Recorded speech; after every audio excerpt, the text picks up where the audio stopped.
السلام علیکم، میں ہوں عروج طاہر، آپ دیکھ رہے ہیں پی کے این نیوز۔ سب سے پہلے گوجرانوالہ سے پاکستان پیپلز پارٹی کے ورکروں کا سانحہ کارساز پر اپنے شہداء کی یاد میں تقریب کا انعقاد۔ سردار طاہر محمود کی رپورٹ کے مطابق گوجرانوالہ 18 اکتوبر 2007 کو کارساز کے مقام پر دہشت گردوں کا حملہ پاکستان اور جمہوریت پر حملہ تھا، جس میں سابقہ وزیر اعظم پاکستان اور عظیم رہنما محترمہ بینظیر بھٹو زخمی ہوئی اور سینکڑوں جیالوں نے جام شہادت نوش کیا۔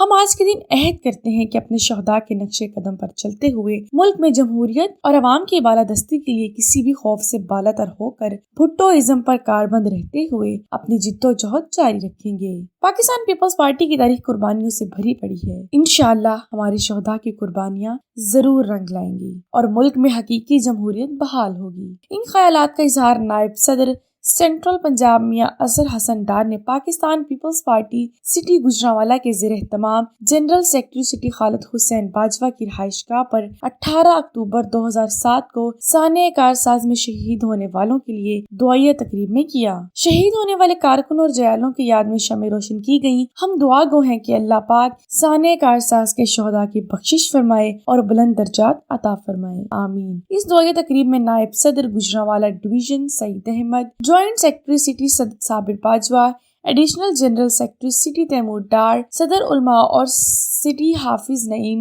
نوری، صدر trade cell city Sheikh Saeed Ahmed, incharge social media city master Muhammad Hussain, member social media city Muhammad Javed Makhan Gujjar, مہر امانت علی، چاچا امین، بلال احمد انصاری اور دیگر عہدیداروں، کارکنان اور جیالوں کی بڑی تعداد بھی شامل تھی۔